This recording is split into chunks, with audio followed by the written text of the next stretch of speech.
বন্ধুরা, আজকে রান্না হবে চিকেন। তো 700 গ্রাম চিকেন আছে, সব কিছু এর মধ্যে মাখিয়ে নিয়েছি। পেঁয়াজ, আদা রসুন, ধনে গুঁড়ো, লঙ্কা গুঁড়ো, হলুদ গুঁড়ো, মিট মশলা সব মাখিয়ে নিয়েছি এর মধ্যে।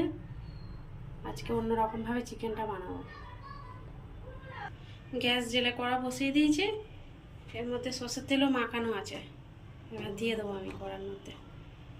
কড়া গরম হয়ে গেছে,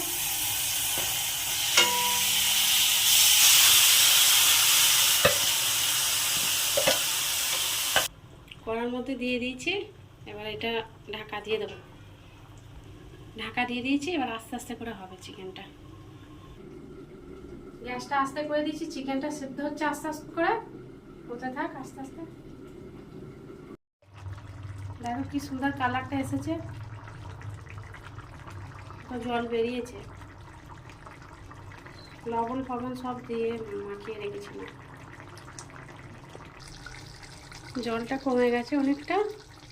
এবার একটু নাড়বো, নাহলে নিচটায় বসে যাবে। একটু নাড়বো, চিকেনটা এবার নাড়বো, নিচটায় বসে যাবে না। এরকমভাবে চিকেন বানাবে।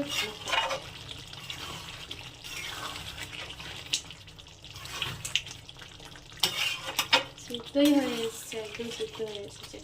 অল্প একটু হবে।